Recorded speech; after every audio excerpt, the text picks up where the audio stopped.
नमस्कार दोस्तों, पाथफाइंडर पर आप सभी का स्वागत है।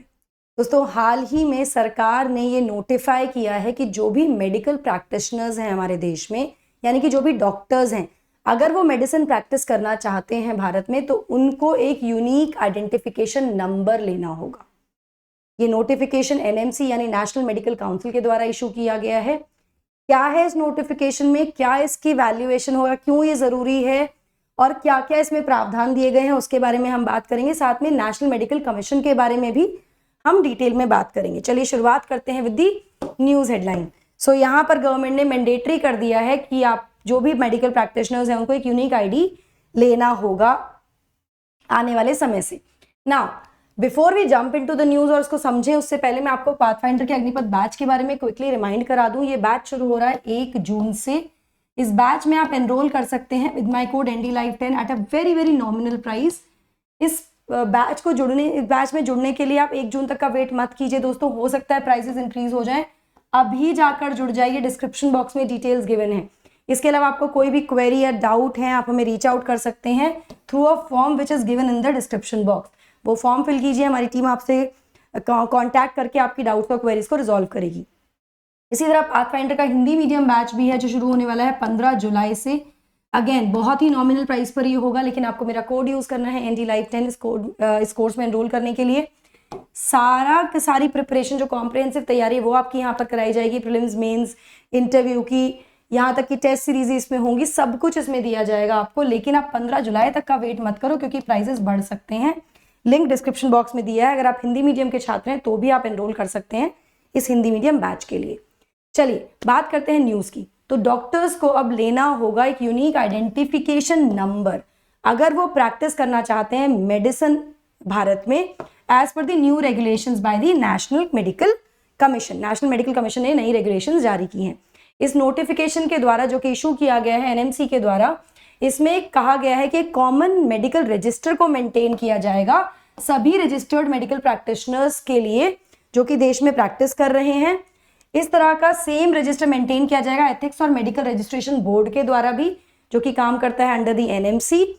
ना ये जो रजिस्टर होगा इसमें सारी इंफॉर्मेशन होगी सारे स्टेट रजिस्टर्स की, जो कि मेंटेन किए जाएंगे स्टेट जो मेडिकल काउंसिल बोर्ड्स हैं उनके द्वारा। जो भी स्टेट की मेडिकल काउंसिल्स हैं वो रजिस्टर मेंटेन करेंगी और वो सारी इंफॉर्मेशन इस रजिस्टर में भी होंगी।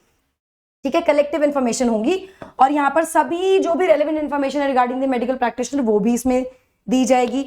अगर हम NMR को समझें यानी कि नेशनल मेडिकल रजिस्टर को समझें, तो इसको एक्सेस किया जा सकता है किसी के द्वारा भी NMC की साइट पर through this website which is www.nmc.org.in। ठीक है, अब NMR में क्या होगा? NMR में वो सारी डिटेल्स होंगी किसी भी मेडिकल प्रैक्टिशनर की, डॉक्टर की, जैसे कि रजिस्ट्रेशन नंबर हो गया, उनका नाम, father's name, date of birth, कहाँ वो प्रैक्टिस कर रहे हैं, उनकी मेडिकल क्वालिफिकेशन क्या है, उनकी एडिशनल मेडिकल क्वालिफिकेशंस क्या हैं, वो कितने सालों से प्रैक्टिस कर रहे हैं, कहाँ से, क्या उनकी स्पेशलिटी है, ईयर ऑफ पासिंग क्या है, उनका यूनिवर्सिटी कौन सी रही है, जो नेम ऑफ इंस्टीट्यूट या यूनिवर्सिटी इसमें मेंशन किया जाएगा जहाँ से भी क्वालिफिकेशन ऑब्टेन की गई है। मतलब सारी इंफॉर्मेशन यहाँ पर एक ही जगह पर मिल जाएगी सभी मेडिकल प्रैक्टिशनर्स की जो देश में प्रैक्टिस कर रहे हैं अंडर दिस NMR।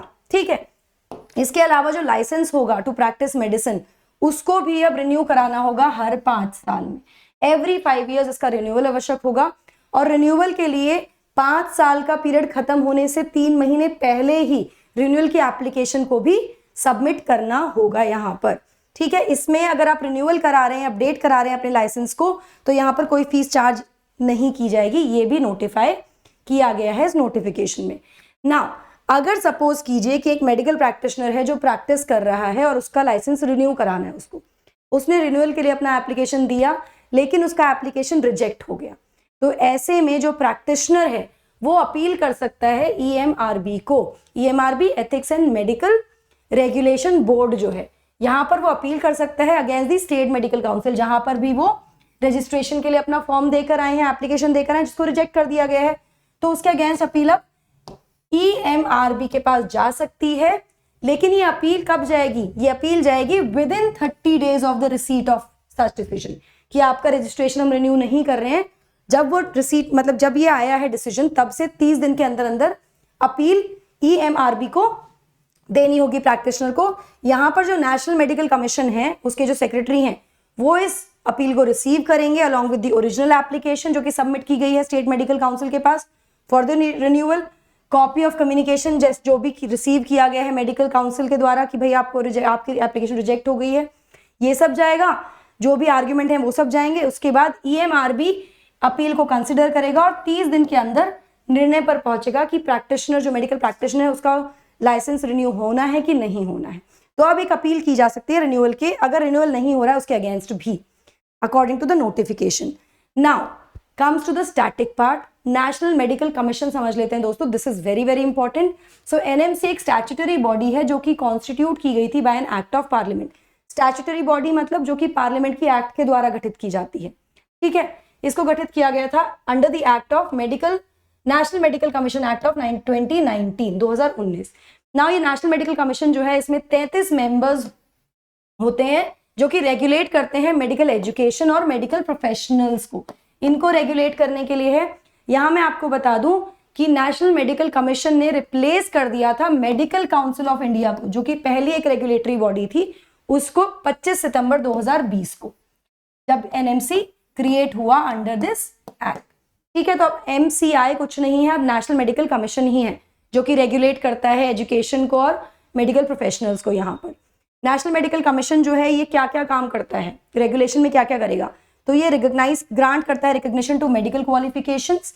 इसके अलावा एक्रेडिटेशन देता है मेडिकल स्कूल्स को। It grant registration to medical practitioners, जो भी मेडिकल प्रैक्टिशनर्स है उनके रजिस्ट्रेशन भी ये प्रोवाइड करता है। और साथ में मॉनिटर करता है मेडिकल प्रैक्टिसेस को और असेस करता है मेडिकल इंफ्रास्ट्रक्चर को भारत में। तो ये सारे काम नेशनल मेडिकल कमीशन के द्वारा किए जाते हैं। इसके 4 ऑटोनॉमस बोर्ड्स हैं जो कि under grade, graduate, post grades, medical assessment और रेटिंग के लिए और एथिक्स और मेडिकल रजिस्ट्रेशन के लिए अलग अलग स्तर पर काम करते हैं। तो दिस इज अबाउट NMC और जो लेटेस्ट नोटिफिकेशन आया है। अगर आपके जानने में कोई मेडिकल प्रोफेशनल है तो आप उसको प्लीज ये बात बता दीजिएगा कि उनको अब NMR में रजिस्टर करना मैंडेटरी हो गया है कि UID यूनिक आइडेंटिफिकेशन नंबर उनको अब लेना होगा अगर वो प्रैक्टिस करना चाहते हैं तो। चलिए, पाथफाइंडर की टेस्ट सीरीज से आप जुड़ सकते हैं, प्रीलिम्स और मेंस दोनों की टेस्ट सीरीज है दोस्तों, डिस्क्रिप्शन बॉक्स में डिटेल्स गिवन है।